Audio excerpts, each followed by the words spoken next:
I hope you had a good one. So I'm very pleased to initiate the London Borough of Hammersmith and Fulham's Cabinet meeting, the September Cabinet meeting. My name is Stephen Cowan. I'm the leader of the council. And I just need to have a few housekeeping points. There's no one here from the members of the public, so I can skip through the fire alarm and all that type of stuff.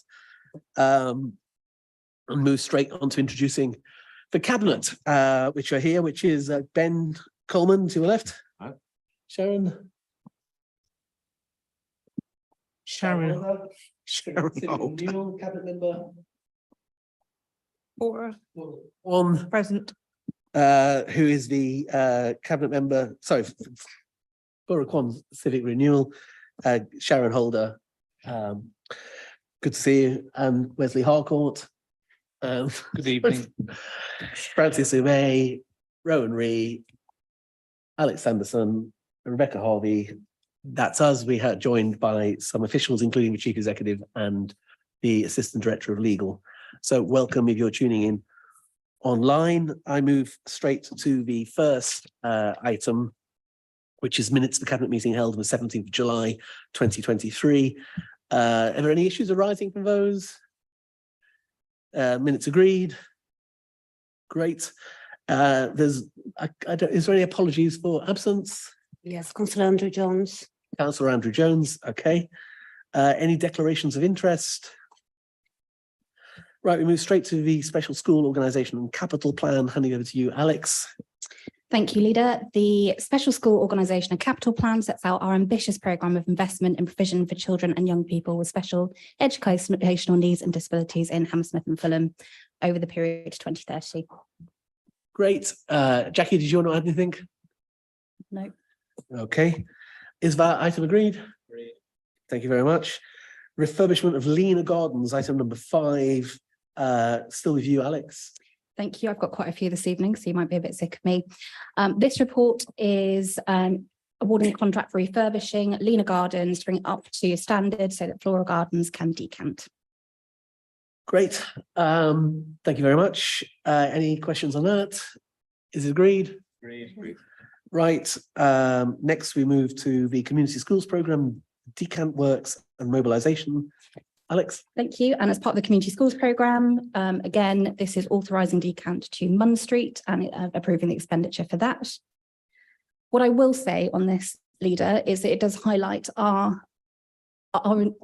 it is stunning, really, what has happened at the moment. It is unbelievable that we have got thousands and thousands of families and children up and down the country who do not know where they're going to get education over the next few days because this government does not invest in schools. I am so proud that we are investing in schools in Hammersmith and Fulham as part of this Community Schools Programme works. I am stunned by the actions of both Rishi Sunak and by Gillian Keegan, the Education Minister, in not investing in schools. And I'm so proud that we're doing that here. Yeah, well, I'm old enough to remember Michael Gove cancelling the Building Schools for a Future programme and arguing it would all be fine.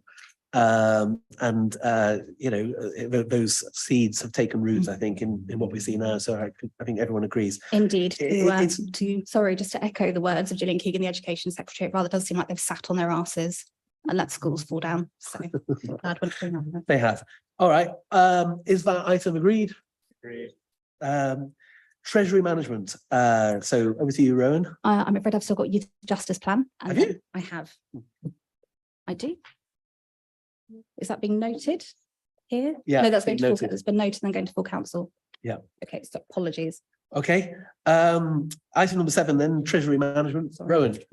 Thank you very much, Leader. So this is our annual outturn report for Treasury management. I just wanted to note the excellent work by Phil Triggs and the Treasury management team. In the last year, we undertook no new prudential borrowing across the year, and we met all of our prudential indicators. Yes. Well, I just want to echo the same point, which is, you know, the fact that we have such tight treasury management is part of our ruthlessly financially efficient programme. So I'm extremely grateful to you and to the finance team. But actually, finance isn't just down to the finance team, it's also down to every single member of the senior leadership team. So the fact that we have a senior leadership team who are investing wisely and see that as a key priority is is extremely complimentary. So thank you very much to everybody involved in that. Kind of in that case, is that item agreed? Yep, agreed. Thank you. Item number 8 then, capital programme monitor and budget variations. Still with you, Rowan. Thank you very much. This is the annual outturn report for our capital spending for the previous year. It includes £65 million investment in our housing stock, £14 million on stabilising Hammersmith Bridge, and over £3 million investment in electric vehicle charging points as part of our climate strategy. In total, we've got over £140 million of capital investment spent throughout the year, and this report details where that's gone and how it's been spent. Absolutely, absolutely. And the fact that our priority is social housing and bringing it up to standard after years of underinvestment does show a difference that I guess politics makes. On Hammersmith Bridge. The bridge, I think there's been a number of different stories appearing in the press, which have been, I'm surprised by the level of inaccuracy, really, because they somehow imply that work hasn't been going on. The work is going on 24 hours, 7. Hammersmith Bridge has essentially, in layman's terms, bridge cancer. It was at risk of falling into the river. It is completely unsuited to the modern age. And if it wasn't for the actions of this council in closing it first, which was not something supported by our opposition or indeed the MP for Chelsea and Fulham, but because it was at risk of collapse, then I think lots of lives would have been lost. I have no doubt about that.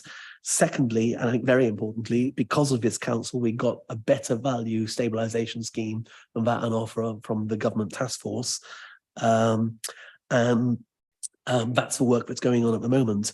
Anyone who seeks to argue that it's just a simple case of opening Hammersmith Bridge is an ill-informed person who is at very least ignorant because of they haven't bothered to look into it, or is deliberately misleading people. And I think we should continuously remind people about when we say, why haven't you opened Hammersmith Bridge? It's the same reason that cancer patients don't always make it. It's because the illness in this bridge is very severe, and that's why we've had the best people from around the world, and we're investing more on Hammersmith Bridge than any other council is in London on their own bridges. So these are all things to be noted, and it is, I think, it should be a position of political unity, but sadly it's not. But the fact that a small West London borough like ours has to pay up to £250 million to fix this bridge when other bridges normally cost 10 million to repair, okay, and mostly the bridges of use to people across London, I think demonstrates the sort of, I think, failures in national and government, because, you know, this should be a national issue, not one to be dealt with by a small council. But again, we're putting our taxpayers' money into fixing it, and we are working up pace to do that. All right, is that and as you said, you know, investing in social housing is a fundamentally important thing, and electric charging points, etc. All right, item number 8 then, is that agreed? Thank you very much. Item number 9, provisional revenue outturn, with you, Rowan. Yes, now this really is good news. So obviously we are legally required to balance our budget every year, something that central government hasn't actually managed to do since Gordon Brown was Chancellor. And I'd say despite the fact that our grant from government has been cut by 56% in real terms, despite the turmoil caused by the mini budget last year, which cost this council over £15 million, and despite the downturn in the economy, which has increased demand for council services and increased the amount that this council has to pay to provide those services, we've not only managed to balance our budget, but we've run a budget surplus in the last year, a surplus of over £300,000. And we've done that without cutting any of the frontline services that residents are relying on. In presenting this report, I'd just like to thank all of the officers in the finance team, but also from across the whole council. Everyone's been acting in a ruthlessly financially efficient way, as you mentioned, Leader, and making sure that we're able to offer the best services that we can to residents, and getting the best bang for our buck while doing so. Yeah, well, I think you're underselling yourself there, Rowan, because not only have we not cut any frontline services in the whole 9 years we've been in office, we've introduced new ones, whether it's free adult social care, we're the only council in England to do that, whether it's a law enforcement team. I noticed the Conservative group in Hounslow are campaigning to get one. So people all around the place can see good ideas when they happen, but law enforcement team, the biggest investment in crime fighting in the borough's history, or whether it's free breakfast for all primary school children we're making real differences in people's lives because we've been able to be ruthlessly financially efficient and recycle that money into low tax and more investment in frontline services. So, again, I can't stress enough my gratitude to you and to the officers in all aspects of the senior leadership team that are delivering that for us. Right. Is that item agreed? Excuse me, I have a question on that.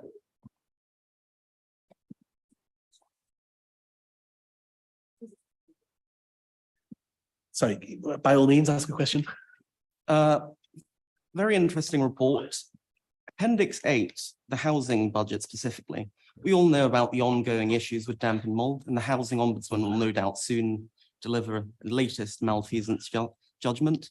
But I noticed a very interesting comment in there that leaseholders appear to be making up for the lost rent in housing income due to the damp and mold. Why are leaseholders being punished by this council? Have you got more than one question? On this, just the one. Okay. I think you need to reread figures and not just to see the figures in. So the premise of your question is factually incorrect. The rents, the service charges for leaseholders since 2014 have been increased at a lower rate than at any point in the borough's modern history. And that includes the time when the Conservative administration are in. So far from punishing leaseholders, what we're delivering is better value for service charges than at any point when your colleagues were running the borough.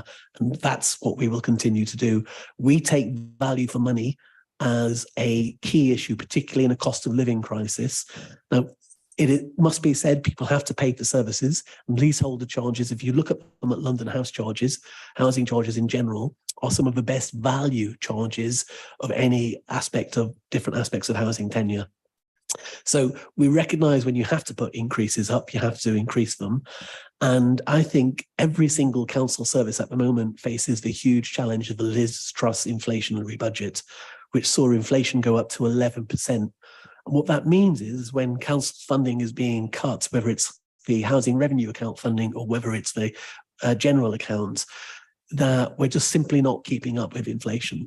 So if anyone's punishing anyone here, it is the Conservative government who has failed to keep council funding in line with cost and with inflation, or indeed with the historic funding that happened under previous Labour and Conservative governments.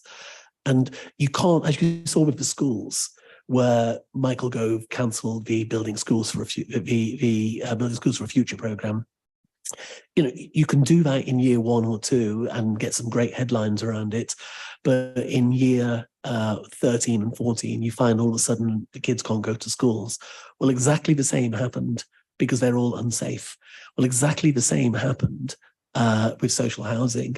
The government hugely cut the management and maintenance grant budgets when Cameron and Clegg first became into office, and they continued this cuts to this day. So any money that's going into rent increases or service charge increases is coming about, is getting recycled into refurbishment of the estates. And as you heard from the Cabinet Member for Finance tonight, we're putting record amounts of money into furbishing up the homes because that's what's required. But that hasn't happened in isolation. All over the country, there's damp and mold in social housing. And it's because the Conservative Lib Dem / Conservative government cut funding to it because it fundamentally didn't believe in social housing. Now, I know that because I was there at the time. They put statements out saying social housing were ghettos for the poor and shouldn't be in high value areas. We have a fundamental disagreement in policy on that. We think social housing is a fundamental part of the housing offer. It's actually crucial we build more social housing, and it's crucial we return the social housing that we had to the high standards that it was previously. And that takes investment. So that's what's going on there. There's no one's being punished other than by an incompetent economic strategy from the government, which has underfunded local government for over a generation. All right, is that item agreed? Thank you. And that moves us on to, is it number 10 we're on next now? Yeah, all right, Rowan. We're pleased to hear this is the final report from me. This is the first of the budget reviews for the current financial year. This one looking at month 2. We'll have further monitoring reports in months 4, 6 and 9 and across the year, across the council. We continue to monitor spending to make sure that all taxpayers' money is spent in the most cost-effective way. Is that item agreed? And then we have the good news of His Majesty King Charles's III's Coronation Youth Fund, which I believe will be Sharon Holder is going to speak on that. Over to you, Sharon. Thank you very much, Leader. This simply to say that the King's Coronation Youth Fund, which was launched only in 2023, allows Hammersmith and Fulham to award 26 organisations funding to support young people across the borough in a range of ambitious projects and activities, which should have in its position an impact on all of them and the wider community. Funded through Section 106 contributions, which is estimated will also benefit over 48,000 young people. I hope that the committee accept the report. Okay. Are there any questions on that? Question. Sure. Can I just say I welcome this new fund? And can I just say we all know why it's been created? It was because of the campaign that Greg Hands MP ran when this council, I don't know why the deputy leader's laughing. Yes, it was. I visited a few of the youth clubs that are getting funding for this.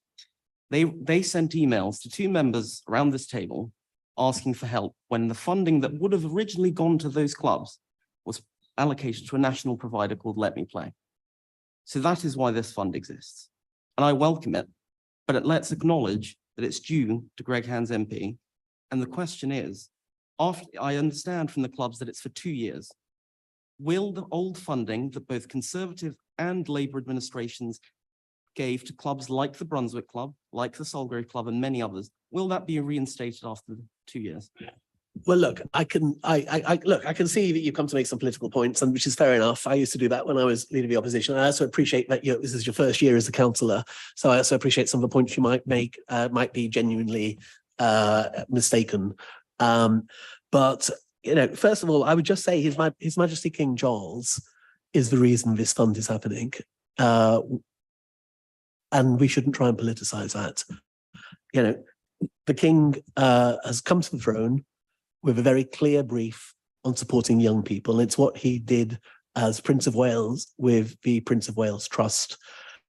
And therefore, it is really the huge credit of Kevin McGrath, the Deputy Lord Lieutenant, who has worked with us, and what can we do to celebrate His Majesty's coronation that captures the spirit of what this monarch will be about. That's why this has come about. Now, I appreciate Greg, who's obviously been around a long time, has probably told you it's to do with him.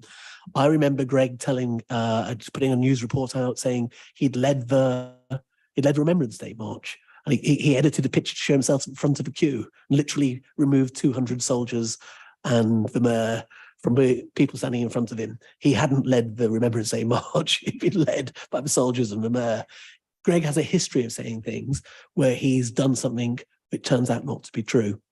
Now, I'm one of those politicians who believes in deeds, not words. So the best way to understand the difference this is making to youth clubs is in what did Greg Hands support over the last 20 years he's been an MP. And I can tell you when the Castle Club was sold off by the Conservative administration here, and I was there at the time, so I don't know what you've been told since, but I was there at the time. I went to the select committees, I asked for questions, I got the answers. It was sold off as part of a plan, just realised capital assets. And we ran a campaign against it. Greg Hands supported the Conservative administration. When the Conservative administration cut youth funding across the board as part of its efficiency savings, we ran a campaign against it. We brought people to the cabinet meetings. We asked questions. There was lots of people who were supporting not cutting the youth services. They got cut, and Greg Hands, when he was asked about it, supported the cuts. So in terms of the deeds, I think Greg's record is quite different. It's very easy for Greg to say he's supporting youth services now when his government, of which he was Chief Secretary to the Treasury, is chair of a Conservative Party and has made a number of other roles. I think he's been in the government throughout the period it's been in government, has systematically removed funding from councils. Systematically. All councils, Labour, Conservative, Lib Dem, Green, all councils have been cut by about between a third and 2/3 of the budget, depending where they are. So there's not a single person at senior level in local government who does not think government should fund more local government. But this government, the Conservative government, has slashed funding to it. Now, you might say that's abstract. It's not abstract. The money we get, the majority of money is given to councils, goes on frontline services. We're not a profit and loss organisation. Goes on frontline services. So this has come about through a procurement process, and we have a legal procurement process because it was in keeping with His Majesty King Charles III's spirit of his monarchy. It was to celebrate his coronation. It came about because of the close work we have with Kevin McGrath, the Deputy Lord Lieutenant for the borough.